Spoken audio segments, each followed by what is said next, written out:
بسم اللہ الرحمن الرحیم۔ السلام علیکم ورحمۃ اللہ وبرکاتہ۔ پیارے دوستو، آج ہمارا موضوع ہے حرام چیز میں شفا نہیں۔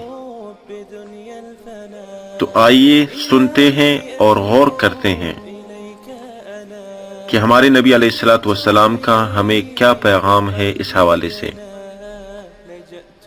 سنن میں مروی ہے کہ نبی اکرم صلی اللہ علیہ وسلم سے شراب کو دوا میں ڈالنے کے متعلق دریافت کیا گیا تو آپ صلی اللہ علیہ وسلم نے فرمایا، مرض ہے، علاج نہیں۔ ایک اور جگہ نبی کریم صلی اللہ علیہ وسلم سے منقول ہے کہ جس نے شراب سے علاج کیا اسے اللہ تعالی شفا نہ دے۔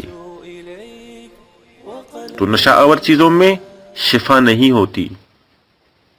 ہاں، جس طریقے سے نبی کریم صلی اللہ علیہ وسلم نے ہمیں علاج کا بتلایا ہے اس پر ہم غور کریں، اس میں تحقیق کریں، اس پر عمل کریں تو انشاءاللہ ہمیں شفا ضرور بضرور ملے گی۔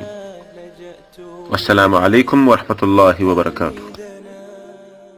إلهي أتوب إليك أنا لجأت إليك وقلبي دنا، لجأت إليك وقلبي دنا، لجأت إليك وقلبي دنا۔